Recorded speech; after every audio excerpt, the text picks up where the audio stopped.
ಮನೆಯಲ್ಲಿ ನನ್ನ ಒಲವಿನ ಸಹೋದರ ಸಹೋದರಿಯರೇ, ನಿನ್ನೆ ನಿಮಗೆ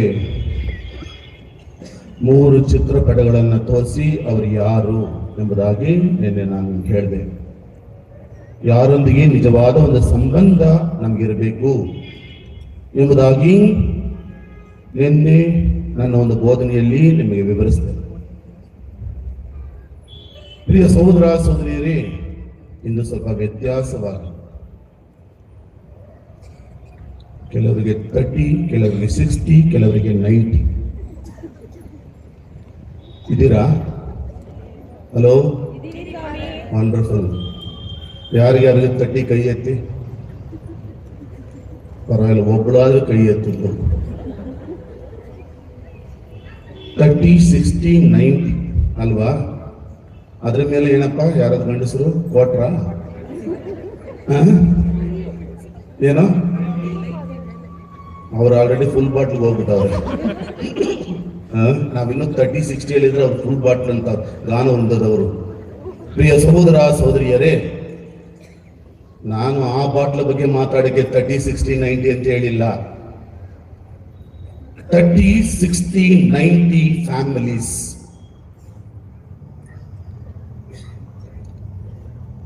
30, 60, 90 ಫ್ಯಾಮಿಲೀಸ್. ಅಯ್ಯೋ, ನಮ್ ಗಂಡ ಡೈಲಿ 30 ಹೊಡಿತಾನಾಗ ನಮ್ಮ ಫ್ಯಾಮಿಲಿ 30 ಫ್ಯಾಮಿಲಿನ? ನನ್ನ ಗಂಡ 60 ಹೊಡಿತಾನೆ, ಆದ್ರಿಂದ 60 ಫ್ಯಾಮಿಲಿ ಅಲ್ಲ. ನೋಡೋಣ ಕಡೆಯಲ್ಲಿ ನಿಜವಾಗ್ಲೂ ನಿಮ್ಮ ಫ್ಯಾಮಿಲಿಗಳು, ನಿಮ್ಮ ಕುಟುಂಬಕ್ಕಿಂತ ಹೆಚ್ಚಾಗಿ ನನ್ನ ಕುಟುಂಬಕ್ಕೆ ಮಾತಾಡಕ್ ಹೋಗಲ್ಲ. ದಂಪತಿಗಳು, ಕಪಲ್ಸ್ ಅಷ್ಟೇ. ಇಡೀ ಕುಟುಂಬ ನಾನು ತಗೊಳ್ಳಲ್ಲ, ಬರೀ ಕಪಲ್ಸ್ ಮಾತ್ರನೇ, ಗಂಡ ಹೆಂಡತಿ ಇವರಿಬ್ಬರು ಮಾತ್ರನೇ. ಇವರಿಬ್ಬರಲ್ಲಿ ಒಂದು ಸಂಬಂಧ ಅನ್ನೋದು 30% ಇದೆಯಾ, 60% ಇದೆಯಾ, 90% ಇದೆಯಾ, ಅಥವಾ ರೋಡ್ ಆಗಿದೆಯಾ, ಅಥವಾ ಕಲ್ಲು ಭೂಮಿ ಆಗಿದೆಯಾ, ಅಥವಾ ಮುಳ್ಳು ಪೊದೆಯಾಗಿದೆಯಾ ಅವ್ರ ಕುಟುಂಬ? ನೋಡೋಣ ಇವತ್ತು ಎಷ್ಟು ಕುಟುಂಬಗಳಿದೆ ಅಂತೇಳಿ. ನೋಡಬೇಕ ಸಹೋದರ ಸಹೋದರಿಯರೇ, ನಮ್ಮ ಬೆಂಗಳೂರಿನ ಮ್ಯಾರೇಜ್ ಟ್ರೈಬ್ನಲ್ಲಿ ಹೋದ್ರೆ, ವಿವಾಹದ ಒಂದು ಕೋರ್ಟ್ ಇದೆಯಲ್ಲ, ಹೋದ್ರೆ ಅಲ್ಲಿರುವಂತಹ ಗುರುಗಳು ಕನಿಷ್ಠ ಒಂದು 150 ಕೇಸ್ಗಳನ್ನ ಪ್ರತಿ ವರ್ಷ ನೋಡ್ತಾರೆ. ವಿಚ್ಛೇದನ 150ಕ್ಕೂ ಹೆಚ್ಚು ಕೇಸ್ಗಳು. ಅದೆಲ್ಲಿ? ಬರೀ ಕಥೋಲಿಕರಲ್ಲಿ ಮಾತ್ರನೇ. ನಾವು ಒಂದು ಯೋಚನೆ ಮಾಡಿ ನೋಡೋಣ. ವಿಶ್ವದಾದ್ಯಂತ ಕೆಲವು ಉದಾಹರಣೆ ನಾನು ನಿಮ್ಗೆ ಕೊಡ್ತೀನಿ. ಹೈಯೆಸ್ಟ್ ಡಿವೋರ್ಸ್ ಅಂತ ಹೇಳಿದ್ರೆ ಪೋರ್ಚುಗಲಲ್ಲಿ 100ಕ್ಕೆ 94% ಡಿವೋರ್ಸ್. 100ಕ್ಕೆ 94 ಜನ ಡಿವೋರ್ಸ್ ತಗೋತಾರೆ. ಸ್ಪೇನ್ ಅಲ್ಲಿ ಹೋದ್ರೆ 100ಕ್ಕೆ 85% ಡಿವೋರ್ಸ್. ನಾನು ಪೂರ್ತಿ ಎಲ್ಲ ದೇಶಗಳು ಹೇಳಕ್ ಹೋಗಲ್ಲ.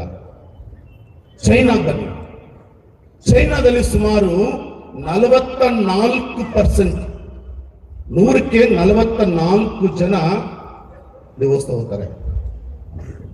ದ ಓನ್ಲಿ ಕಂಟ್ರಿ ಡಿವೋರ್ಸ್ ಅಲ್ಲಿ 1% ಇರೋದು ಅಂತ ಹೇಳಿದ್ರೆ ಇಂಡಿಯಾ ಮಾತ್ರನೇ. ಅದು ಹೇಗೆ ಅಂತ ಹೇಳಿದ್ರೆ, ಭಾರತದಲ್ಲಿ 1000 ಮದುವೆಗಳಾದ್ರೆ ಆ 1000 ಮದುವೆಗಳಲ್ಲಿ ಸುಮಾರು 13 ಮದುವೆಗಳು ಪ್ರತಿ ವರ್ಷ ಡಿವೋರ್ಸ್. ಯೋಚನೆ ಮಾಡಿ, 1000ಕ್ಕೆ 13 ಮದುವೆಗಳು, ದಂಪತಿಗಳು ವಿವಾಹ ವಿಚ್ಛೇದನ ಕೋರ್ಟ್ ಬಾಗಿಲನ್ನು ಹತ್ತಾರೆ ಅಂತ ಹೇಳಿದ್ರೆ, ಕೋರ್ಟಿನ ಮೆಟ್ಲುಗಳನ್ನು ಹತ್ತಾರೆ ಅಂತ ಹೇಳಿದ್ರೆ, ಅದರಲ್ಲೂ ವಿಶೇಷವಾಗಿ ಏನ್ ಹೇಳ್ತಾರೆ ಗೊತ್ತಾ? ಸಿಟಿಗಳಲ್ಲಿ ಡಿವೋರ್ಸ್ ಪರ್ಸೆಂಟೇಜ್ ಎಷ್ಟು ಗೊತ್ತಾ? 30 to 40%, 30ರಿಂದ 40%. ಜಸ್ಟ್ ಸಿಂಪಲ್ ಆಗಿ ನಿಮ್ಮ ಕುಟುಂಬಗಳಲ್ಲೇ ಸ್ವಲ್ಪ ಯೋಚನೆ ಮಾಡಿ, ಎಷ್ಟು ಜನ ಇವತ್ತು ಕೋರ್ಟಲ್ಲಿ ಹೋಗಿ ಡಿವೋರ್ಸ್ಗೆ ಅಪ್ಲೈ ಮಾಡಿದ್ದಾರೆ ಅಂತ ಹೇಳಿ. ಎಷ್ಟು ಕುಟುಂಬಗಳು ಅಪ್ಲೈ ಮಾಡಿದ್ದಾರೆ ಡಿವೋರ್ಸ್ಗೆ? ಎಷ್ಟು ಜನ ಹೋಗಿರ್ತಾರೆ?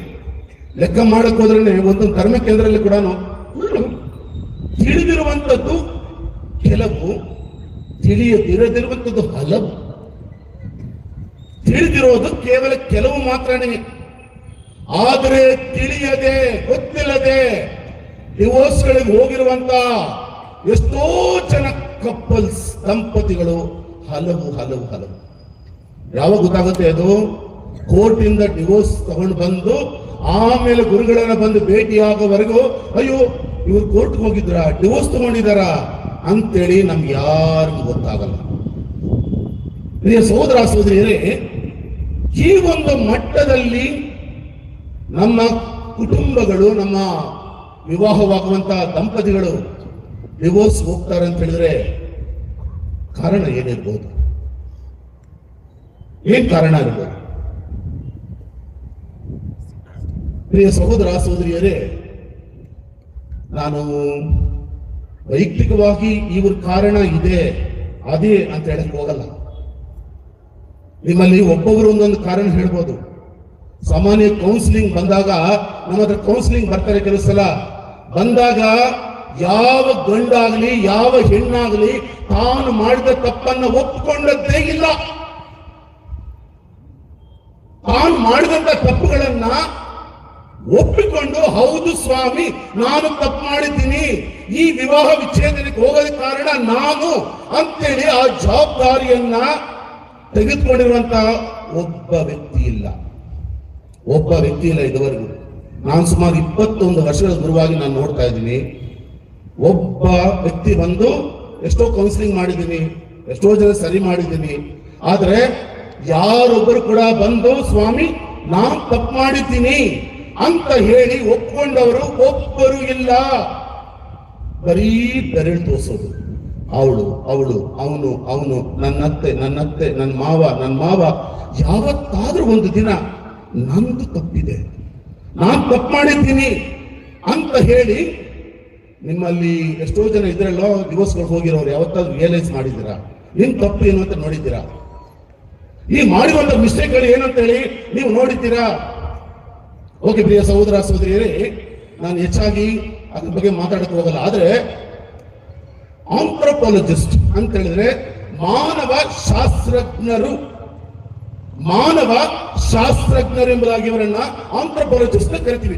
ಮಾನವನ ಬಗ್ಗೆ ಓದೋದು, ಮಾನವನ ಗುಣಗಳು, ಮಾನವನ ಒಂದು ವರ್ತನೆಗಳು, ಇವುಗಳ ಬಗ್ಗೆ ಓದುವಂತ ಆಂಥ್ರೋಪಾಲಜಿಸ್ಟ್ಗಳು ಏನ್ ಹೇಳ್ತಾರೆ ಅಂತ ನೋಡೋಣ. ಇವ್ರು ಏನ್ ಹೇಳ್ತಾರೆ ಅಂತ ಹೇಳಿ, ಪ್ರಿಯ ಸಹೋದರ ಸಹೋದರಿಯರೇ, ಒಂದು ಕಡೆ ಹೇಳ್ತಾರೆ ಮಾನವನ ಒಂದು ಗಂಡಸಿನ ಒಂದು ಬ್ರೈನ್, ಹೆಣ್ಣಿನ ಬ್ರೈನ್ ಎರಡು ವ್ಯತ್ಯಾಸ, ಒಂದೇ ಅಲ್ಲ. ಅದಕ್ಕಾಗಿ ಕೆಲವು ಉದಾಹರಣೆಗಳನ್ನ ನಾನು ಕೊಡ್ತೀನಿ ನಿಮಗೆ. ಮೊದಲನೇದಾಗಿ ಆಗೋಗೋಣ, ಈ ಕಾಡಲ್ಲಿ ಗುಹೆಗಳಲ್ಲಿ ವಾಸಿಸ್ತಾ ಇದ್ರಲ್ಲ ಆದಿ ಮಾನವ, ಅವನ ಕಾಲದಲ್ಲಿ ಏನ್ ಮಾಡ್ತಾ ಇದ್ರು ಅಂತ ಹೇಳಿದ್ರೆ, ಮನುಷ್ಯನ ಒಂದು ಬ್ರೈನ್ ಬದಲಾವಣೆಗಳಾಗೋದಕ್ಕೆ, ಮನುಷ್ಯ ಈ ರೀತಿ ಹೆಣ್ಣು ಗಂಡಲ್ಲಿ ಒಂದು ವ್ಯತ್ಯಾಸವನ್ನ ಬರೋದಕ್ಕೆ ಏನ್ ಕಾರಣ ಅನ್ನೋದಕ್ಕೆ ಕೆಲವು ಉದಾಹರಣೆಗಳನ್ನ ನಾನು ಹೇಳ್ತಾ ಹೋಗ್ತೀನಿ. ಮೊದಲನೇದಾಗಿ ಆಗಿನ ಕಾಲದಲ್ಲ ಏನ್ ಮಾಡ್ತಾ ಇದ್ರು, ಹೆಂಡತಿ ಆದಳು ಗುಹೆ ಒಳಗಡೆ ಇಟ್ಕೊಂಡು ಅಡಿಗೆ ಮಾಡೋದು, ಗೆಡ್ಡೆ ಗೆಣಸು ಬೇಯಿಸೋದು, ಮಕ್ಕಳನ್ನು ನೋಡ್ಕೊಳ್ಳೋದು, ಮನೆಯಲ್ಲಿದ್ದಂತ ದನ ಕರುಗಳನ್ನ ತೊಳೆಯೋದು, ಈ ಒಂದು ಕೆಲಸವನ್ನ ಹೆಣ್ಣಾದವಳು ಏನ್ ಮಾಡ್ತಾ ಇದ್ರು, ಒಂದು ಕಡೆ ಮನೆ ಒಳಗಿತ್ಕೊಂಡು ಗುಹೆಗಳ ಒಳಗಿತ್ಕೊಂಡು ಮಾಡ್ತಾ ಇದ್ರು. ಗಂಡಸು ಏನ್ ಮಾಡ್ತಾ ಇದ್ದ, ಹೊರಗಡೆ ಹೋಗ್ತಾ ಇದ್ದ, ಬೇಟೆಗೆ ಹೋಗ್ತಾ ಇದ್ದ, ಬೇರೆ ಬೇರೆ ಸ್ಥಳಗಳಿಗೆ ಬೇಟೆಯನ್ನು ಆಡೋದಕ್ಕೆ ಹೋಗ್ತಾ ಇದ್ದ. ಗಂಡಸು ಈ ಒಂದು ಇದರ ಮುಖಾಂತರ ಗಂಡಸು ಯಾವಾಗ ಏನೇನ ಬಯಸ್ತಾನೆ ಗೊತ್ತಾ? ಸ್ವತಂತ್ರವನ್ನ. ಗಂಡಸು ಯಾವಾಗ ಬಯಸೋದೇನು ಗೊತ್ತಾ? ನಾನು ಸ್ವತಂತ್ರನಾಗಿರ್ಬೇಕು, ನನಗೆ ಯಾರು ತಡೆಯಾಗಿರಬಾರ್ದು, ನಾನು ಮಾಡುವಂತ ಕೆಲಸಗಳಿಗೆ ಯಾರು ಕೂಡ ತಡೆ ಒಡ್ಡಬಾರ್ದು, ನಾನು ಸ್ವತಂತ್ರನಾಗಿರಬೇಕು ಎಂಬುದಾಗಿ ಬಯಸುವಂತ ಗುಣ ಬಂದಿರೋದು ಮನುಷ್ಯನಿಗೆ ಅಲ್ಲಿಂದ. ಹೆಣ್ಣಿಗೆ ಏನ್ ಗೊತ್ತಬೇಕು? ಈ ಗುಹೆಗಳಲ್ಲಿ ಇಟ್ಕೊಂಡು ಹೆಣ್ಣು ಬಯಸೋದು ಒಂದೇ, ಭದ್ರತೆಯನ್ನ, ಸೆಕ್ಯೂರಿಟಿಯನ್ನ. ಹೆಣ್ಣು ಏನ್ ನೋಡ್ತಾಳೆ? ಸೆಕ್ಯೂರಿಟಿಯನ್ನ ಎದುರು ನೋಡ್ತಾಳೆ. ಗಂಡು ಏನ್ ಮಾಡ್ತಾನೆ? ಸ್ವಾತಂತ್ರ್ಯವನ್ನೇ ಎದುರು ನೋಡ್ತಾನೆ. ಒಂದು ವ್ಯತ್ಯಾಸ ಪ್ರಿಯರೇ, ಉದಾಹರಣೆಗೆ ಹಿಂದಿನ ಕಾಲದಲ್ಲೆಲ್ಲ, ಈಗೆಲ್ಲ ಬಂದು ಮೊಬೈಲ್ ಇಟ್ಕೊತಾರೆ, ಏನೇನೋ ಗೇಮ್ಗಳು, 100 ಗೇಮ್ಸ್ಗಳಿಂದ ಆಡ್ತಾರೆ. ಒಂದು 30 ವರ್ಷಗಳ ಹಿಂದೆ ಹೋಗಿ ಗಂಡು ಮಕ್ಕಳು ಏನು ಆಟ ಆಡ್ತಾ ಇದ್ರು? ಗೋಲಿ ಆಡೋರು, ಕರೆಕ್ಟ್, ಗೋಲಿ ಆಡೋರು, ಚಿನ್ನಿ ದಾಂಡ ಆಡೋರು, ಕಬಡ್ಡಿ ಆಡೋರು, ಮರ್ಕೋತಿಗಳಾಡೋರು. ಇವತ್ತು ಯಾವ ಕೋತಿಗಳವೆ ಇಲ್ಲಿ? ಒಂದು ಕೋತಿನೂ ಇಲ್ಲ. ಕೋತಿಗಳೆಲ್ಲ ಹೋಗ್ಬಿಟ್ಟವೆ ಊರು ಬಿಟ್ಟು, ಅಲ್ವಾ? ಆಗಿನ ಕಾಲದ ಆಟಗಳು, ಆಗಿನ ಕಾಲದಲ್ಲಿ ಇಂಥ ರೀತಿಯಾದಂತ ಆಟಗಳನ್ನು ಎಲ್ಲ ಆಡ್ತಾ ಇದ್ರು ಗಂಡು ಮಕ್ಕಳು. ಹೊರಗಡೆ ಹೋಗ್ತಾ ಇದ್ರು, ಬೇರೆ ಜೊತೆ ಸೇರ್ತಾ ಇದ್ರು. ಫ್ರೀ ಆಗಿ ಏನ್ ಮಾಡ್ಬೇಕು ಅವರಿಗೆ? ಆಟಗಳನ್ನು ಆಡ್ಬೇಕು ಅವರಿಗೆ. ಹೆಣ್ಣು ಮಕ್ಕಳು ಏನ್ ಆಟ ಆಡ್ತಾ ಇದ್ರು ಆಗಿನ ಕಾಲದಲ್ಲಿ? ಕುಂಟೆ ಬಿಲ್ಲೆ, ಆಮೇಲೆ ಮನೆ ಕಟ್ಟಿ 4 ಸ್ಕ್ವೇರ್ಗಳು ಹಾಕಿ ಹೊಂದ್ಕೊಂಡು ಅದರಿಂದ ಜಂಪ್ ಮಾಡೋದು. ಆಮೇಲೆ ಆ ಮನೆಗಳಲ್ಲಿ ಏನದು ಚೌಕ ಬಾರ ಆಡೋದು. ಆಮೇಲೆ ಈ ಹುಣಸೆ ಬೀಜಗಳೆಲ್ಲ ಇಟ್ಬಿಟ್ಟು ಇಲ್ಲಿಂದ ಅಲ್ಲಿಗೆ, ಏನಂತಾರೆ ಅದಕ್ಕೆ? ಆಡುಗುಳಿ ಆಟ. ಅದು ಇಂಥವನ್ನ ಆಡುವಂತ ಹೆಣ್ಣು ಮಕ್ಕಳು ಏನ್ ಮಾಡ್ತವೆ? ಇವತ್ತು ಆಡ್ತೀರಾ ಯಾರಾದ್ರೂ? ಇವೆಲ್ಲಾನು ಆಡ್ತೀರಾ ಯಾರಾದ್ರೂ? ಮುದುಕಿರು ಕೂಡ ಗೇಮ್ಸ್ ಆಡ್ಕೊಂಡು ಕೂತ್ಕೊಂಡಿರ್ತಾರೆ, ಮೊಬೈಲ್ ಇಟ್ಕೊಂಡು. ಏನೋ ಮಾಡ್ತಾ ಇದ್ರೆ ಕ್ರಶ್ ಕ್ಯಾಂಡಿ ಆಡ್ತಾ ಇದ್ದೀವಿ. ಏನದು? Candy crush. ಸಾರಿ, ನನ್ಗೆ ಆಡಕ್ ಬರಲ್ಲ. ಕ್ಯಾಂಡಿ ಕ್ರಶ್ ಆಡ್ತಾ ಇದೀನಿ ಅಂತ ಮುದುಕಿ ಹೇಳ್ತದೆ. ಅದು ಗೊತ್ತೇನಮ್ಮ ಸ್ವಾಮಿ, ಇದು ಇಲ್ಲಿ ಹೊಡಿಬೇಕು, ಅದು ಅಲ್ಲಿ ಹೊಡಿಬೇಕು ಸ್ವಾಮಿ, ಅಷ್ಟೇನೆ ಇದು ಕ್ಯಾಂಡಿ ಕ್ರಶ್ ಅನ್ನೋದು. ಈಗ ಅದೇನೋ ಆಡ್ತಿದ್ದಲ್ಲಮ್ಮ, ಅವೆಲ್ಲ ಏನಾಯ್ತು? ಸ್ವಾಮಿ ಅವೆಲ್ಲ ಹೋಯ್ತು ಸ್ವಾಮಿ, ನಮ್ಗೇನ್ ಗೊತ್ತು? ಇವತ್ತು ಮನುಷ್ಯನ ಒಂದು ಬದಲಾವಣೆಗಳು ಏನಾಗಿದೆ, ಆ ರೀತಿ ಹೆಣ್ಣು ಮಕ್ಕಳು ಏನ್ ಮಾಡ್ತಾ ಇದ್ರು? ಯಾವಾಗ ಭದ್ರತೆ, ಒಳಗಡೆ ಸೆಕ್ಯೂರಿಟಿ ಬೇಕು ಹೆಣ್ಣು ಮಕ್ಕಳಿಗೆ. ಆದ್ರೆ ಗಂಡು ಮಕ್ಕಳಿಗೆ ಏನ್ ಬೇಕು? ಸ್ವತಂತ್ರ ಬೇಕು, ಸ್ವತಂತ್ರವಾಗಿರಬೇಕು, ಹೊರಗಡೆ ಹೋಗ್ಬೇಕು, ಆಟ ಆಡಬೇಕು, ಸ್ವತಂತ್ರನಾಗಿ ಜೀವಿಸಬೇಕೆಂಬುದಾಗಿ ಗಂಡು ಬಯಸ್ತಾನೆ. ಇಲ್ಲಿ ಪ್ರಾಬ್ಲಮ್ ಏನ್ ಗೊತ್ತಾ? ಜಗಳ ಬರೋದಕ್ಕೆ ಕಾರಣ, ಮಿಸ್ಅಂಡರ್ಸ್ಟ್ಯಾಂಡಿಂಗ್ ಬರೋದಕ್ಕೆ ಕಾರಣ ಏನ್ ಗೊತ್ತಾ? ಮೊದಲನೇದಾಗಿ ನೀನು ಗಂಡನನ್ನ ಅರ್ಥ ಮಾಡ್ಕೊಳ್ಳೋದಿಲ್ಲ, ಗಂಡ ಹೆಂಡತಿಯನ್ನು ಅರ್ಥ ಮಾಡ್ಕೊಳ್ಳೋದಿಲ್ಲ. ಈ ಒಂದು ಯೋಚನೆಗಳಲ್ಲಿ ಗಂಡ ಏನ್ ಬಯಸ್ತಾ ಇದ್ದಾನೆ, ಹೆಂಡತಿ ಏನ್ ಬಯಸ್ತಾ ಇದ್ದಾಳೆ ಅಂತೇಳಿ ಯಾವ ಗಂಡಸಾಗ್ಲಿ, ಯಾವ ಹೆಂಗಸಾಗ್ಲಿ, ಹೆಂಡತಿ ಆಗ್ಲಿ ಅದನ್ನ ಅರ್ಥ ಮಾಡಿಕೊಳ್ಳೋದೇ ಇಲ್ಲ. That is the first problem. ಒಮ್ಮೆ ಒಬ್ಬ ದೇವರ ಹತ್ರ ಪ್ರಾರ್ಥನೆ ಮಾಡ್ದ, ಬಹಳ ಪ್ರಾರ್ಥನೆ ಮಾಡ್ತಾ ಇದ್ದ. ದೇವರು ಕಾಣಿಸ್ಕೊಂಡು, ಏನ್ ಬೇಕು ನಿನ್ಗೆ? ದೇವರೇ, ನಾನು ಬೈಕಲ್ಲಿ ಹೋಗ್ತಾ ಇದ್ರೆ ಎಲ್ಲೆಲ್ಲಿ ಹೋಗ್ತೀನೋ ಅಲ್ಲೆಲ್ಲ 4 ಲೇನ್ ರೋಡ್ ಬೇಕು ಸ್ವಾಮಿ ನನಗೆ. ಸಮುದ್ರದ ಹತ್ರ ಹೋದ್ರೆ ಸಮುದ್ರ ಮೇಲೆ ನನಗೆ 4 ಲೇನ್ ರೋಡ್ ಬೇಕು ನನಗೆ. ದೇವ್ರು ಹೇಳಿದಂತಲ್ಲಿ, ನೀನ್ ಬೈಕ್ ಓಡಿಸೋದಕ್ಕೆ ನಾನು ಸಮುದ್ರದ ಮೇಲೆ ನಾನು 4 ರೋಡ್ ಹಾಕಬೇಕಾಗುತ್ತೆ ನನಗೆ, ಬೇರೆ ಏನಾದ್ರು ಬರ ಕೇಳೋ ಅಂತ ಹೇಳಿದ್ರ. ಅವನು ಸ್ವಲ್ಪ ಯೋಚನೆ ಮಾಡಿ, ದೇವ್ರೆ, ಹೆಣ್ಣಿನ ಮನಸ್ಸನ್ನ ಅರ್ಥ ಮಾಡ್ಕೊಳ್ಬೇಕು, ಅದಕ್ಕೆ ಶಕ್ತಿ ಕೊಡಿ ನನಗೆ. ದೇವ್ರು ಹೇಳಿದ್ರಂತೆ, ಮುಟ್ಟಾಳ, ನಿನ್ಗೆ 8 ಲೇನ್ ರೋಡ್ ಹಾಕ್ಕೊಡ್ತೀನಿ ಬಾರೋ ಅಂತ ಬರ್ತಾರೆ. ಏನ್ ಹೇಳಿದ್ರು ದೇವರು? ನಿನಗೆ 4 ಲೇನ್ ರೋಡ್ ಬೇಡ, ನಿನ್ಗೆ 8 ಲೇನ್ ಇರುವಂತ, 8 ರಸ್ತೆ ಇರುವಂತ ರೋಡೇ ನೀನ್ ಹಾಕ್ಕೊಡ್ತೀನಿ ಬಾ. ಅದನ್ನು ಮಾತ್ರ ನೀನ್ ಕೇಳಲೇಬೇಡ. ಹೆಣ್ಣನ್ನ ಅರ್ಥ ಮಾಡ್ಕೊಳ್ಬೇಕು, ಹೆಣ್ಣನ್ನ ತಿಳ್ಕೊಳ್ಬೇಕು ಅಂತೇಳಿ ನೀನು ಪ್ರಯತ್ನ ಮಾಡ್ಲಿಕ್ಕೆ ಹೋಗ್ಲೇಬೇಡ ಅಂತ ಹೇಳಿದ್ರು. ಬೇರೆ ಗಂಡಸರು ಒಂದು ಚಾಲೆಂಜ್. ನಿಮ್ ಹೆಂಡತಿ ಏನಾದ್ರೂ ಕೇಳಿದಾಗ ಏನೂ ಇಲ್ಲ, ಏನೋ ಏನೂ ಇಲ್ಲ, ಏನೂ ಇಲ್ಲ, ನಥಿಂಗ್. ಇದಕ್ಕೆ ಅರ್ಥನೇ ಯಾರು ಹೇಳ್ತಾರೆ ಹೇಳಿ? ಏನಕ್ಕಮ್ಮ ಏನೂ ಇಲ್ಲ ಅಂತ ಹೇಳ್ತಾರೆ ಅಂತ ನೋಡ. ಅದನ್ನ ಇಲ್ಲಿ ಒಂದೇ ಒಂದು ಏನು ಇಲ್ಲ ಅಂತ ಹೇಳಿ ಹೆಣ್ಣು ಹೇಳ್ತಾಳಲ್ಲ, ಆ ಒಂದು ಪದನ ಅರ್ಥ ಮಾಡ್ಕೊಂಡಿರುವಂತ ಗಂಡಸು ಯಾರಿದ್ದೀರ?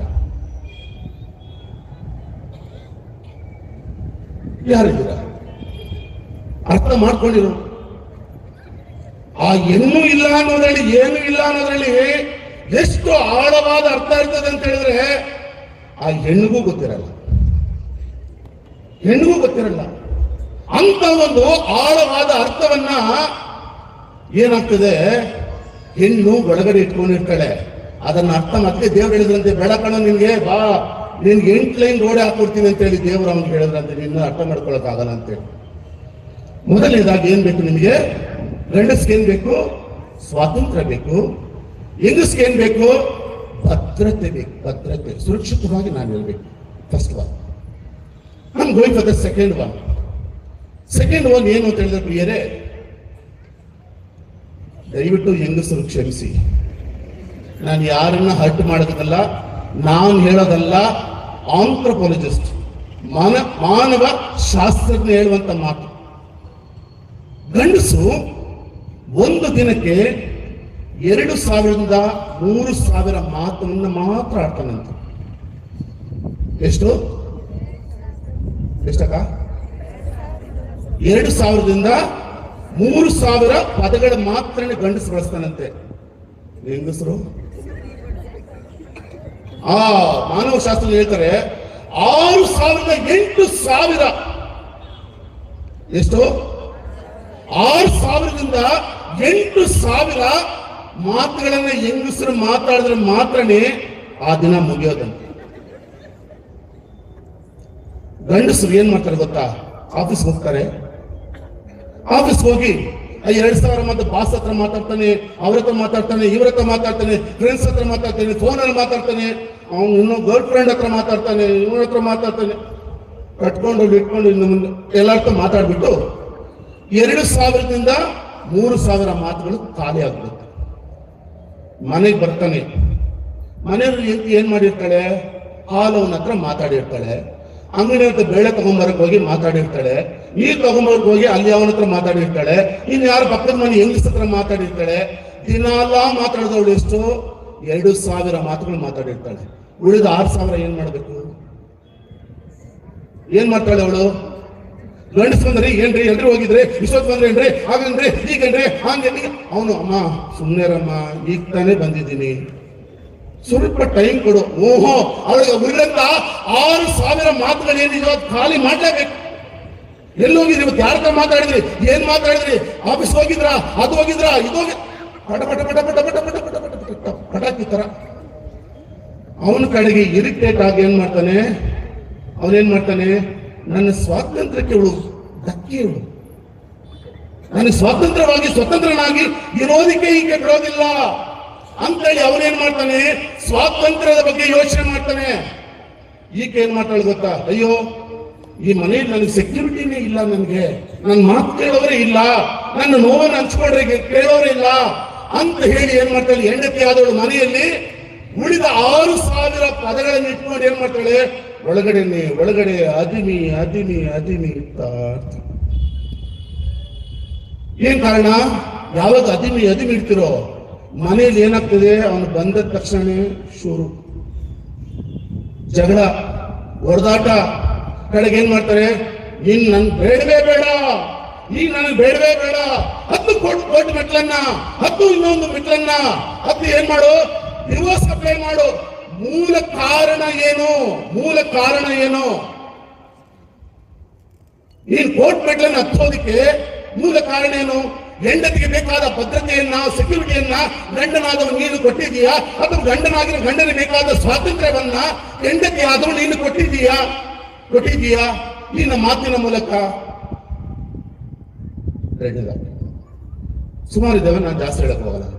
ಮೂರನೇದಾಗಿ ಗಂಡಸರು, ಇಲ್ಲಿ ಸಹೋದರ ಸಹೋದರಿಯರೇ, ಬುದ್ಧಿಯನ್ನು ಉಪಯೋಗಿಸುವವರು, ಹೆಂಗಸರು ಹೃದಯವನ್ನು ಉಪಯೋಗಿಸುವರು. ಗಂಡಸರು ಏನ್ ಮಾಡ್ತಾರೆ? ವ್ಯವಹಾರಗಳನ್ನ ಮಾಡುವವರು. ಯಾಕೆ? ಅವರೆಲ್ಲ ಹೊರಗಡೆ ಸ್ವಾತಂತ್ರ್ಯವನ್ನು ಬಯಸುವವರು. ಮೊದಲಿಂದನೂ ಅವ್ರಿಗೆ ರಿಯಲ್ ಎಸ್ಟೇಟ್ ಹೆಂಗ್ ಮಾಡಬೇಕು, ಯಾರ ತಲೆ ಮೇಲೆ ಕಳ್ಳ ಹಾಕ್ಬೇಕು, ಯಾವನ್ನ ಮೋಸ ಮಾಡಬೇಕು, ಯಾವನ್ ಜಮೀನು ಹೊಡ್ಕೋಬೇಕು, ಯಾವನ್ ಇದು ಮಾಡಬೇಕು, ಏನ್ ಮಾಡಬೇಕು, ಹಂಗೆ ಹಿಂಗೆ ಎಂಬುದಾಗಿ ಅವನ್ ಏನ್ ಮಾಡ್ತಾನೆ? ಬರೀ ವ್ಯವಹಾರಗಳಲ್ಲಿ ಮಾತ್ರ ಹೋಗ್ತಾ ಇರ್ತಾನೆ. ಅವನ ಬುದ್ಧಿಯಲ್ಲಿ ಇರ್ತದೆ, ಬರೀ ವ್ಯವಹಾರ ಜ್ಞಾನದಲ್ಲಿರ್ತದೆ. ಆದ್ರೆ ಹೆಣ್ಣು ಏನ್ ಗೊತ್ತಾ? ಸಂಬಂಧಗಳು. ನನ್ನ ತಾಯಿ ಬೇಕು, ನನ್ನ ತಂದೆ ಬೇಕು, ನನಗೆ ನನ್ನ ಅಕ್ಕ ಬೇಕು, ನನಗೆ ತಮ್ಮ ಬೇಕು, ಇನ್ನೊಬ್ರು ಬೇಕು ನನಗೆ, ಆ ಸಂಬಂಧಗಳನ್ನ ಹೃದಯದಿಂದ ಅವಳು ಏನ್ ಮಾಡ್ತಾಳೆ? ಸಂಬಂಧಗಳನ್ನು ಹುಡುಕೊಂಡು ಹೆಣ್ಣಾದವಳು ಹೋಗ್ತಾಳೆ. ಗಂಡಾದವನು ಏನ್ ಮಾಡ್ತಾನೆ? ಬುದ್ಧಿ ಬುದ್ಧಿಯನ್ನು ಹುಡ್ಕೊಂಡು ಹೋಗ್ತಾನೆ. ಪ್ರಿಯ ಸಹೋದರ ಸಹೋದರಿಯರೇ, ಇಲ್ಲಿ ಕ್ಲಾಶ್. ಬುದ್ಧಿ ಉಪಯೋಗಿಸೋನು ಏನ್ ಹೇಳ್ತಾನೆ, ನಿಮ್ಮಮ್ಮ ಮನೆಗೆ ಬರ್ತಾಳ, ಎಷ್ಟು ಖರ್ಚು ನನಗೆ. ನಿಮ್ಮಮ್ಮ ಬರ್ತಾಳ, ಮನೆಯಲ್ಲಿ ಬೇಳೆ ಗೀಳೆಲ್ಲ ಎತ್ಕೊಂಡು ಹೋಗ್ತಾವಳೆ. ನಿಮ್ಮಮ್ಮ ಬರ್ತಾಳ, ಆ ಬಟ್ಟೆಗಳು ಎತ್ಕೊಂಡು ಹೋಗ್ತಾಳೆ. ನಿಮ್ಮ ಅಣ್ಣ ಬರ್ತಾನ, ತನ್ನ ಬೈಕ್ ಎತ್ಕೊಂಡು ಹೋಗ್ತಾವನೆ. ಅವ್ರು ಬರ್ತಾ ಅವನೇನ್ ಮಾಡ್ತಾನೆ, ಬುದ್ಧಿ ಉಪಯೋಗಿಸಿ ಯೋಚನೆ ಮಾಡ್ತಾನೆ, ನನ್ನ ಮನೆ ವಸ್ತುಗಳು ಹೋಗ್ತಾ ಇದೆ, ನಾನು ಸಂಪಾದನೆ ಮಾಡೋದು ಹೋಗ್ತಾ ಇದೆ, ನನ್ನ ಸ್ವತಂತ್ರ ಹಾಳಾಗ್ತಾ ಇದೆ ಅಂತೇಳಿ. ಹೆಣ್ಣು ಮಕ್ಕಳು ಏನ್ ಮಾಡ್ತಾರೆ, ನನ್ನ ಸಂಬಂಧ ಬೇಕು, ನನಗೆ ನನ್ನ ಗಂಡ ಬೇಕು, ನನಗೆ ನನ್ನ ತಾಯಿ ಬೇಕು, ನನ್ನ ತಂದೆ ಬೇಕು ಎಂಬುದಾಗಿ ಏನ್ ಮಾಡ್ತಾರೆ, ಹೆಣ್ಣು ಮಕ್ಕಳು ಯೋಚನೆ ಮಾಡ್ತಾರೆ. ಏನಾಗ್ತದೆ ಅಲ್ಲಿ? ಶುರು ಜಗಳ. ಒಮ್ಮೆ ಒಬ್ಬ ಹೆಂಡತಿ ಅಂತ ಹೇಳ್ದ, ಲೇ ನೀನು 3 ಹೊತ್ತು ನಾನು ಮಾಡಾಕ್ಬೇಕು, ಬೆಳಿಗ್ಗೆ ಮಧ್ಯಾಹ್ನ ರಾತ್ರಿ 3 ಹೊತ್ತು ನೀನು ಮಾಡಾಕ್ಬೇಕು. ಅವಳು ಕೇಳಿದ್ರು, ಯಾಕ್ರೆ? ಅವನು ಹೇಳ್ದ, ಗೌರ್ಮೆಂಟ್ ರೂಲ್ ಮಾಡಿದೆಮ್ಮ. ಗೌರ್ಮೆಂಟ್ ರೂಲ? 3 ಹೊತ್ತು ನಾನು ಬೇಯಿಸಾಕ್ಬೇಕು, ಗೌರ್ಮೆಂಟ್ ರೂಲ? ಅವನು ಹೇಳ್ದ, ಹೌದು, ಜೈಲಲ್ಲಿರೋರಿಗೆ 3 ಹೊತ್ತು ಹಾಕಲ್ವಾ? ಏನ್ ಹೇಳ್ದ ಅವನು? ಜೈಲಲ್ಲಿರೋರಿಗೆ 3 ಹೊತ್ತು ಮಾಡಾಕಲ್ವಾ? ನೀನ್ ಮದುವೆ ಆದಾಗಿಂದ ನಾನು ಜೈಲಲ್ಲಿ ತಾನೇ ಇದ್ದೀನಿ, ನನ್ನ ಸ್ವಾತಂತ್ರ್ಯ ಯಾವತ್ತಿದೆ? ನನ್ಗೇನೋ ಸ್ವಾತಂತ್ರ್ಯ ಕೊಟ್ಟಿದ್ಯಾ ನೀನು? ಇನ್ನು ನನ್ನ ಮೇಲೆ ನೀನ್ ಜವಾಬ್ದಾರಿ, 3 ಹೊತ್ತು ಮಾಡಾಕೋದು ನಿನ್ ಜವಾಬ್ದಾರಿ ಅಂತ ಹೇಳಿ ಅವನು ಹೇಳಿದ್ನಂತೆ. ಒಂದು ಕಡೆ ಈ ರೀತಿಯಲ್ಲಿ ಬುದ್ಧಿ, ಹೃದಯ. 4ನೇದಾಗಿ ಮನುಷ್ಯ ಗಂಡಸಾದವನು ಏನ್ ಮಾಡ್ತಾನೆ ಗೊತ್ತಾ? ಪ್ರೀತಿ. ಈಗ ಪ್ರೀತಿಯ ಬಗ್ಗೆ, ಗಂಡಸಾದವನು ಪ್ರೀತಿಯನ್ನ ತನ್ನ ಕಾರ್ಯಗಳ ಮುಖಾಂತರ ವ್ಯಕ್ತಪಡಿಸ್ತಾನೆ. ಹೇಗೆ ಆ ಪ್ರೀತಿಯನ್ನು ವ್ಯಕ್ತಪಡಿಸಬೇಕಾದ್ರೆ ಗಂಡಸ ಏನ್ ಮಾಡ್ತಾನೆ? ಹೋಗ್ತಾನೆ, ಒಂದು ಒಳ್ಳೆ ವಾಚ್ ಅಂದ್ಬಿಟ್ಟು ಏನ್ ಮಾಡ್ತಾನೆ, ಹೆಂಡತಿಗೆ ತಗೊಂತ ಕೊಡ್ತಾನೆ. ಒಂದು ಒಳ್ಳೆ ನೆಕ್ಲೆಸ್ ಅಂದ್ಬಿಟ್ಟು ತಗೊಂತ ಕೊಡ್ತಾನೆ. ಹೆಂಡತಿಗೆ ಏನ್ ಮಾಡ್ತಾನೆ? ಬಾ ಅಲ್ಲೋಗೋಣ ಇಲ್ಲೋಗೋಣ ಅಂತ ಕರ್ಕೊಂಡು ಹೋಗ್ತಾನೆ. ಇನ್ನೊಂದು ಕೊಡಿಸ್ತಾನೆ. ಮಾತಾಡಲ್ಲ ಜಾಸ್ತಿ. ಅವನು ಕಾರ್ಯಮಗ್ನಾಗಿರ್ತಾನೆ. ಕಾರ್ಯಗಳ ಮುಖಾಂತರ ಹೆಂಡತಿಗೆ ತನ್ನ ಪ್ರೀತಿಯನ್ನು ತೋರಿಸ್ಬೇಕು ಅಂತ ನೋಡ್ತಾ ಇರ್ತಾನೆ. ಅಕ್ಕಂದಿರಾ ನೀವು ಅಯ್ಯೋ ಗಂಡ ಬಂದು ನಾನು ತಪ್ಪಿಕೊಡಿಲ್ವಲ್ಲ, ನಾನು ಮುತ್ಕೊಟ್ಟಿಲ್ವಲ್ಲ ಹಂಗ ನಾನು ಹೇಳ್ತಲ್ಲಮ್ಮ, ನಾನು ಹೇಳ್ತಾ ಇಲ್ಲ. ಯಾರು ಹೇಳೋದು? ನನ್ನ ಗಂಡ ಆಫೀಸಿಂದ ಬಂದ ತಕ್ಷಣ ಒಂದೇ ಸಲ ಲವ್ ಯು ಚಿನ್ನಿ ಅಂತ ನನ್ಗೆ ಹೇಳಲಿಲ್ಲ ನೋಡು. ಏನ್ ಎಕ್ಸ್ಪ್ರೆಸ್ ಮಾಡ್ತೀರಾ ನೀವು? ಅವರು ಕಾರ್ಯಗಳ ಮುಖಾಂತರ ಈ ರೀತಿ ಬೇರೆ ಬೇರೆ ರೂಪದಲ್ಲಿ ಬಂದ್ಬಿಟ್ಟು ಅವರ ಪ್ರೀತಿಯನ್ನು ವ್ಯಕ್ತಪಡಿಸೋದಕ್ಕೆ ಮಾಡ್ತಾರೆ. ಆದ್ರೆ ನೀವೇನ್ ಮಾಡ್ತೀರಾ? ಅದನ್ನ ಕಾರ್ಯ ರೂಪದಲ್ಲಿ ನನ್ನ ಜೊತೆಗೆ ಇರಬೇಕು, ಅದನ್ನ ನನ್ನ ಮುಂದೆ ಎಕ್ಸ್ಪ್ರೆಸ್ ಮಾಡಬೇಕು, ನನ್ನ ಮುಂದೆ ಹೇಳ್ಕೋಬೇಕು. ಆಗ ಮಾತ್ರನೇ ಅವನಲ್ಲಿ ನಿಜವಾದ ಪ್ರೀತಿ ಇದೆ ಎಂಬುದಾಗಿ ನೀವು ಎದುರು ಮಾಡ್ತೀರಾ. ಪ್ರಿಯರೇ, ಸಾಧ್ಯ ಇಲ್ಲ. ನಿನ್ನ ಒಂದು ಬುದ್ಧಿನೇ ಬೇರೆ, ನಿನ್ನ ಜ್ಞಾನನೇ ಬೇರೆ, ನಿನ್ನ ಅರಿವೇ ಬೇರೆ. ಗಂಡಸಿನ ಬುದ್ಧಿನೇ ಬೇರೆ, ಅವನ ಅರಿವೇ ಬೇರೆ, ಅವನು ಮಾಡುವಂತ ಕೆಲಸ ಕಾರ್ಯಗಳೇ ಬೇರೆ. ಈ ಒಂದು ಡಿಫರೆನ್ಸ್ ಅನ್ನ ತಿಳ್ಕೊಳ್ಳಿ. ನೀವು ಈ ಡಿಫರೆನ್ಸ್ ಅನ್ನ ತಿಳ್ಕೊಳ್ಳಿ. ಯಾವತ್ತು ನಿಮ್ಗೆ ಡಿವೋರ್ಸ್ ಇರೋದಿಲ್ಲ, ಯಾವುದು ವಿವಾಹ ವಿಚ್ಛೇದಗಳಿಗೆ ನೀವು ಹೋಗೋದಿಲ್ಲ. ಗಂಡಸು ಯಾವಾಗಲೂ ಬಯಸೋದೇನು? ಸ್ವಲ್ಪ ಸ್ವಾತಂತ್ರ್ಯವನ್ನ. ಆ ಸ್ವಾತಂತ್ರ್ಯನ ಕೊಡ್ತೀರ ನೀವು. ಸಾಮಾನ್ಯ ಇನ್ನೂ ಕಡೆದು ಒಂದು ಡಿಫರೆನ್ಸ್ ಇದೆ. ಅದು ಬಹಳ ಮುಖ್ಯವಾಗಿ, ಗಂಡಸು ಡಿಪ್ರೆಷನ್ ಇದ್ದಾಗ, ಒಂಥರ ನೋವಿನಿಂದ ಕಷ್ಟನಿದ್ದಾಗ ಒಂಟಿಯಾಗಿರೋದಕ್ಕೆ ಆಸೆ ಪಡ್ತಾನಂತೆ. ಗಂಡಸು ಒಂಟಿಯಾಗಿರ್ಬೇಕು. ನಾನು ಪ್ರಿಯ ಸಹೋದರ ಸಹೋದರಿಯರೇ, ಕೆಲವು ಸಲ ನನ್ನ ಕೆಲಸ ಕಾರ್ಯಗಳಲ್ಲಿ ನನಗೆ ತುಂಬಾ ಬೇಜಾರಾಗೋದಾಗ, ತುಂಬಾ ಡಿಪ್ರೆಷನ್ ಹೋದಾಗ ಏನ್ ಮಾಡ್ತೀನಿ ಗೊತ್ತಾ? ನಾನು ರೂಮ್ಗೆ ಹೋಗ್ತೀನಿ, ಲೈಟ್ಸ್ ಎಲ್ಲ ಆಫ್ ಮಾಡ್ತೀನಿ, ಸ್ಕ್ರೀನ್ ಎಲ್ಲ ಕ್ಲೋಸ್ ಮಾಡ್ತೀನಿ, ಕತ್ತಲೆಯಲ್ಲಿ ಕೂತ್ಕೊಂಡು ಒಂದು ಜಪ್ಸಾರ ಹೇಳ್ತೀನಿ. Within 15 minutes I am out of the danger. 15 minutes ಅಷ್ಟೇ. ಆ ಕತ್ತಲೆ ಕೋಣೆಯಲ್ಲಿ ಒಂಟಿಯಾಗಿ ಎತ್ಕೊಂಡು ಏನಿದ್ದೀರ ಕೈಗಳು ಜಪ್ಸಾರ ತಿರುತ್ತಾ ಪ್ರಾರ್ಥನೆ ಮುಗಿಯೋಷ್ಟೊಳಗಡೆ ನನ್ನ ಡಿಪ್ರೆಷನ್ ಔಟ್. ನಾನು ಆ ಒಂದು ಸಿಚುವೇಶನ್ ನಾನು ಹೊರಗಡೆ. ಅದೇ ರೀತಿ ಗಂಡಸು ಏನ್ ಮಾಡ್ತಾರೆ? ಅದರ ಒಂದು ಒಂಟಿಯಾಗಿ ಡಿಪ್ರೆಷನ್ ಹೊರಗೆ ಬರೋದಕ್ಕೆ, ಆ ನೋವಿನಿಂದ ಹೊರಗಡೆ ಬರೋದಕ್ಕೆ ಗಂಡಸಾದನ ಪ್ರಯತ್ನ ಪಡ್ತಾ ಇರ್ತಾನೆ. ಹೆಂಗಸರು ಏನ್ ಗೊತ್ತಾ? ಊರೆಲ್ಲ ಹೇಳ್ಕೊಂಡ್ ಬರ್ಬೇಕು, ನನ್ಗೆ ಹಿಂಗಾಯ್ತು ಹಂಗಾಯ್ತು, ನನ್ ಗಂಡ ಹಿಂಗ್ ಮಾಡ್ದ, ನನ್ನ ಹಂಗ್ ಮಾಡ್ದು, ನಮ್ಮ ಅತ್ತೆ ಹಿಂಗ್ ಮಾಡ್ದು, ನಮ್ಮ ಮಾವ ಹಿಂಗ್ ಮಾಡ್ದ, ನನ್ನ ಅತ್ತೆ ಇವತ್ತು ಹಿಂಗ್ ಬೈದು. ಅದು ನಿಮ್ ಗುಣ. ಪ್ರೀತಿಯ ಗಂಡಸರೇ, ಪ್ರೀತಿಯ ಹೆಂಗಸರೇ, ದಂಪತಿಗಳೇ, ಈ ವ್ಯತ್ಯಾಸ ತಿಳ್ಕೊಳ್ಳಿ ಸಾಕು. ನೀವು ಈ ವ್ಯತ್ಯಾಸಗಳನ್ನು ತಿಳ್ಕೊಳ್ಳಿ ಸಾಕು. ನಿಮಗೆ ಯಾವತ್ತೂ ಕೂಡ ನಿಮ್ಮಲ್ಲಿ ಈ ವಿವಾಹ ವಿಚ್ಛೇದನ ಇನ್ನೊಂದು ನಿಮ್ಮಲ್ಲಿ ಇರೋದಿಲ್ಲ. ಇವ್ರಿಗೆ ಏನಂತಾರೆ 30ರಷ್ಟು 60ರಷ್ಟು 100ರಷ್ಟು ಒಳ್ಳೆ ದಂಪತಿಗಳಾಗಿ ನೀವಿರ್ತೀರ. ಈಗ ಹೇಳಿ, ನಿಮ್ಮಲ್ಲಿ ಸ್ಟಾರ್ಟಿಂಗ್ ಒಂದು ಕ್ವಶನ್ ಕೇಳಿದೆ, ನಿಮ್ಮಲ್ಲಿ ಎಷ್ಟು ಜನ 30, 60, 90 ಅಂತ ಹೇಳಿ. ನಿಮ್ಮ ಒಂದು ಯೋಚನೆ ಮಾಡಿ, ನಿಮ್ಮ ಕುಟುಂಬದಲ್ಲಿ ನಿಜವಾಗ್ಲೂ ನೀವು 30% ಗಂಡ ಹೆಂಡತಿಯರಾಗಿದ್ದೀರಾ, 60% ಗಂಡ ಹೆಂಡತಿಯರಾಗಿದ್ದೀರಾ, ಅಥವಾ 90% ಗಂಡ ಹೆಂಡತಿಯರಾಗಿದ್ದೀರಾ? Come back. ಈಗ ನಾನು ಸ್ವಲ್ಪ ಇದನ್ನ ಖಾನಾವೂರಿನ ಮದುವೆ ತಗೊಂಡು ಹೋಗ್ತಾ ಇದ್ದೀನಿ. ನಿಮ್ಮನ್ನ ಖಾನಾವೂರಿನ ಮದುವೆ ಕರ್ಕೊಂಡು ಹೋಗ್ತಾ ಇದ್ದೀನಿ. ಖಾನಾವೂರಿನ ಮದುವೆಯಲ್ಲಿ ಪ್ರಾರಂಭದಲ್ಲಿ ಬೇಕಾದಷ್ಟು ರಸ ಅಲ್ಲಿ, ಮದುವೆ ಪ್ರಾರಂಭದಲ್ಲಿ ಬೇಕಾದಷ್ಟು ರಸ ಇತ್ತು. ಆಮೇಲೆ ಏನಾಯ್ತು? 60% ಆಯ್ತು. ಆಮೇಲೆ ಏನಾಯ್ತು? 30% ಆಯ್ತು. ಆಮೇಲೆ ಏನಾಯ್ತು? ಅದು ದ್ರಾಕ್ಷರಸನೇ ಇಲ್ಲ. ಕಲ್ಲು ನೆಲವಾಯ್ತು, ಮುಳ್ಳು ಪೊದೆ ಆಯ್ತು, ಗಾಳಿ ಆಯ್ತು ಆ ಮನೆಯಲ್ಲಿ. ಪ್ರಿಯರೇ, ನಿಮ್ಮ ವಿವಾಹ ಜೀವನದಲ್ಲಿ, ನಿಮ್ಮ ಮದುವೆ ಜೀವನದಲ್ಲಿ ಪ್ರಾರಂಭದಲ್ಲಿ ಏನ್ ಮಾಡ್ತೀರಾ? 100ಕ್ಕೆ 100ರಷ್ಟು ಒಳ್ಳೆ ಗಂಡನಾಗಿ, 100ಕ್ಕೆ 100ರಷ್ಟು ಹೆಂಡತಿಯಾಗಿರ್ತೀರಾ. ಒಂದು 2-3 ತಿಂಗಳು ಹಂಗೆ 90ಗೆ, ಒಂದು 6 ತಿಂಗಳು, 1 ವರ್ಷ 60ಗೆ, 2 ವರ್ಷಕ್ಕೆ 30ಗೆ ಬಂದಿರ್ತೀರಾ. 3 ವರ್ಷಕ್ಕೆ ಅಯ್ಯೋ ಇವನ್ ಜೊತೆ ನಾನು ಬದುಕಕ್ಕಾಗಲ್ಲ, ಇವ್ ಸವಾಸನೆ ಬೇಡ ನನ್ಗೆ ಅಂತೇಳಿ ಹೋಗಿ ಫ್ಯಾಮಿಲಿ ಕೋರ್ಟ್ ಮುಂದೆ ನಿಂತ್ಕೊಂಡಿರ್ತೀರ. ಫ್ಯಾಮಿಲಿ ಕೋರ್ಟ್ಗಳ ಮುಂದೆ ಹೋಗಿ ನಿಂತ್ಕೊಂಡಿರ್ತೀರಾ. ಪ್ರಿಯ ಸಹೋದರ ಸಹೋದರಿಯರೇ, ಹೇಗೆ ಹೊರಬರೋದು? ಇದನ್ನ ಹೇಗೆ ಹೊರಬರೋದು? ಪ್ರಿಯರು, ಒಂದನ್ನ ಅರ್ಥ ಮಾಡ್ಕೊಳ್ಳಿ. ಮುಳ್ಳು ಪೊದೆಗಳಿದೆಯಲ್ಲಿ ಏನ್ ಹೇಳಿದೆ ಸ್ವಾಮಿ? ಅದನ್ನ ಬಿಡ್ತು ಅಂತ ಹೇಳಿ.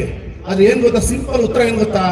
ಆ ಮುಳ್ಳು ಪೊದೆಗಳನ್ನ ನೀಟಾಗಿ ತೆಗೆದುಬಿಟ್ಟು, ಆ ಭೂಮಿಯನ್ನು ಅಗದು ಮುಳ್ಳು ಪೊದೆಗಳ ಬೇರನ್ನ ತೆಗೆದು ಬಿಸಾಡಿ, ಆ ಮಣ್ಣನ್ನು ಹದಗೊಳಿಸಿ ಅಲ್ಲಿ ಬೀಜವನ್ನು ಬಿತ್ತಿ, ಅದು 30ರಷ್ಟು 60ರಷ್ಟು 100ರಷ್ಟು ಫಲವನ್ನು ಕೊಡ್ತದೆ. ಅದೇ ದಾರಿಯನ್ನು ನೋಡಿ, ಹಗಿರಿ ಅದನ್ನ, ಆ ದಾರಿಯನ್ನು ಮಣ್ಣನ್ನು ಹದ ಮಾಡಿ ಅದರಲ್ಲಿ ಬೀಜವನ್ನು ಹಾಕಿ, ಆ ದಾರಿ ಏನ್ ಮಾಡ್ತದೆ? ದಾರಿಯಾಗಿರುವ ಭೂಮಿ ಫಲ ಕೊಡುವಂತ ಒಂದು ಭೂಮಿಯಾಗಿ ಪರಿವರ್ತನೆಗೊಳ್ತದೆ. ಕಲ್ಲು ನೆಲ ಇದೆಯಾ? ಆ ಮಣ್ಣನ್ನು ಚೆನ್ನಾಗಿ ಪುಡಿ ಮಾಡಿ, ಪೌಡರ್ ತರ ಮಾಡಿ, ಮಣ್ಣು ತರ ಮಾಡಿ ಅದರಲ್ಲಿ ಗಿಡ ನೆಟ್ ಮಾಡಿ ಎಷ್ಟು ಚೆನ್ನಾಗಿ ಬೆಳೀತದೆ ಅಂತ ಹೇಳಿ. ಪ್ರಿಯರೇ, ಯೋಚನೆ ಮಾಡಬೇಡಿ, ನನ್ನ ಜೀವನ ಕಲ್ಲು ಮಣ್ಣು ಆಗೋಯ್ತು, ನನ್ನ ಜೀವನ ಹೆದ್ದಾರಿ ಆಗೋಯ್ತು, ನನ್ನ ಜೀವನ ಇನ್ನೇನಿಲ್ಲ ಅಂತ ಹೇಳ. ನಿಮ್ಮ ಜೀವನವನ್ನು ಸರಿಪಡಿಸೋದಕ್ಕೆ ಅವಕಾಶ ಇದೆ. ನಿಮ್ಮ ಜೀವನ ಸರಿಪಡಿಸೋದಕ್ಕೆ ಈಗಲೂ ಸಮಯ ಇದೆ. ನಿಮಗೆ ಸಮಯ ಮೀರಿ ಹೋಗಿಲ್ಲ, ಸಮಯ ಮೀರಿ ಹೋಗಿಲ್ಲ. ಪ್ರಿಯ ಸಹೋದರ ಸಹೋದರಿಯರೇ, ನಿಮ್ಮ ಈ ನಾನು ಹೇಳಿದ ಡಿಫರೆನ್ಸ್ಗಳು ಏನ್ ವ್ಯತ್ಯಾಸಗಳೇನು ನಿಮ್ಮಲ್ಲಿ, ಈ ವ್ಯತ್ಯಾಸಗಳ ಸರಿಯಾಗಿ ತಿಳ್ಕೊಳ್ಳಿ.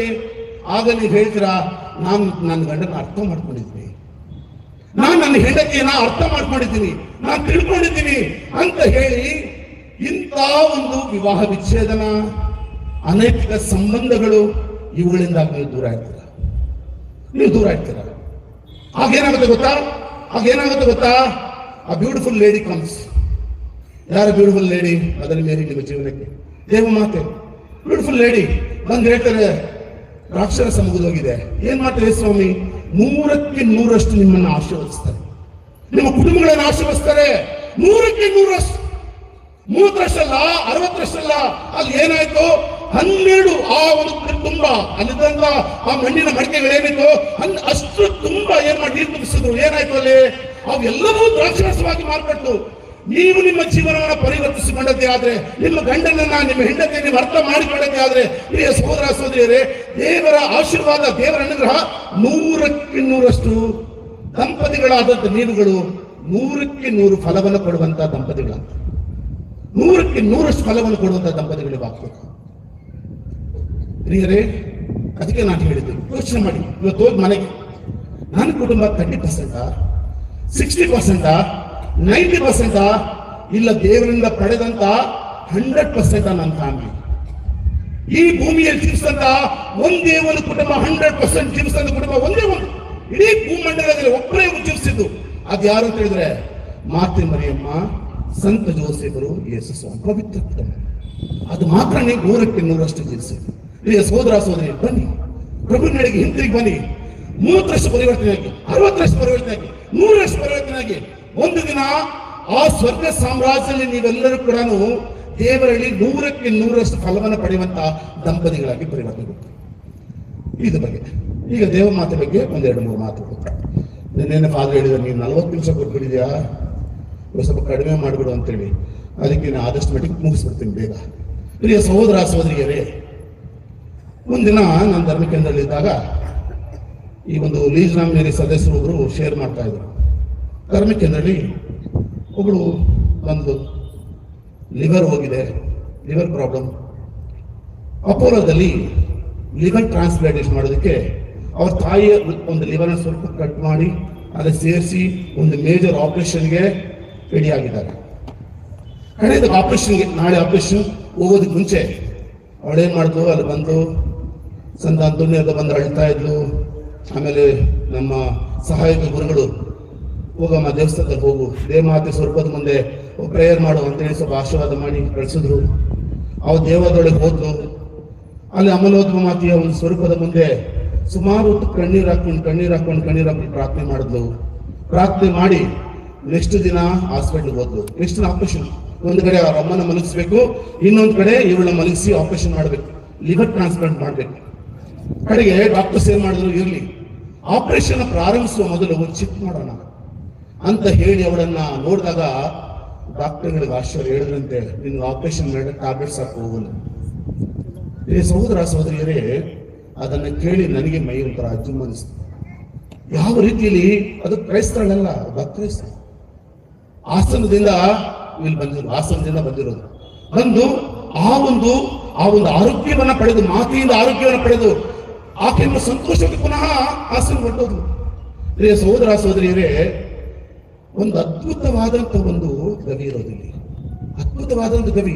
ಇದರ ಪ್ರಯೋಜನ ಯಾಕೆ ಪಡೆಯಲ್ಲ ನೀವು? ಯಾಕೆ ಪಡ್ಕೋತಾ ಇಲ್ಲ? ಇದಕ್ಕಿಂತ ಒಂದು ಒಳ್ಳೆಯದಾದ ಒಂದು ಸ್ಥಳ, ಒಂದು ಅದ್ಭುತವನ್ನು ಕಾಣೋದಕ್ಕೆ, ಅದರ ಪ್ರಯೋಜನ ಪಡೆಯೋದಕ್ಕೆ, ನಿಮ್ಮ ಜೀವನ ಪರಿವರ್ತಿಸ್ಕೊಳ್ಳೋದಕ್ಕೆ, ನಿಮ್ಮ ದಂಪತಿಗಳ ಜೀವನವನ್ನು 30%, 60%, 100 ಹಾಕಿಕೊಳ್ಳೋದಕ್ಕೆ ಇದಕ್ಕಿಂತ ಒಂದು ಸ್ಥಳ ನಿಮಗೆ ಸಿಗಲ್ಲ. ಯಾವಾಗ ನೋವಿದೆ ಬನ್ನಿ, ಆ ಗವಿ ಬಳಿ ಹೋಗಿ ಕಣ್ಣೀರು ಹಾಕಿ ಆಕೆಯ ಮುಂದೆ, ಅಮ್ಮ ಇದು ನನ್ನ ಪರಿಸ್ಥಿತಿ, ಇದು ನನ್ನ ಪರಿಸ್ಥಿತಿ, ಆಕೆಯ ಮುಂದೆ ಇಡಿ. ಅದರ ಪರಿಣಾಮವನ್ನು ನೋಡಿ. ಆಮೇಲೆ ಪ್ರಿಯ ಸಹೋದರ ಸಹೋದರಿಯರೇ, ಆ ಮಾತೆ ಮರಿಯಮ್ಮನವರು ನಿಮ್ಮನ್ನ, ನಿಮ್ಮ ಕುಟುಂಬಗಳನ್ನ ಆಶೀರ್ವದಿಸಲಿ. ಎಲ್ಲಾ ದಂಪತಿಗಳು 100% ಫಲವನ್ನು ಕೊಡುವಂತಹ ದಂಪತಿಗಳಾಗಿ ಎಲ್ಲಾ ನಮ್ಮ ಕ್ರೈಸ್ತ ದಂಪತಿಗಳು ಮಾರ್ಪಾಡಾಗಲಿ, ದೇವರ ಅನುಗ್ರಹ ಪಡೆದಂತಹ ಒಂದು ದಂಪತಿಗಳಾಗಿ ಜೀವಿಸಲಿ ಅಂತೇಳಿ ಈ ಬಲಿಪೂಜೆ ನಾವೆಲ್ಲ ಸೇರಿ ಪ್ರಾರ್ಥಿಸೋಣ. ಪಿತೃ ಸುತ ನಾಮದ ಪವಿತ್ರ ಆತ್ಮರ ನಾಮದಲ್ಲಿ ಆಮೆನ್.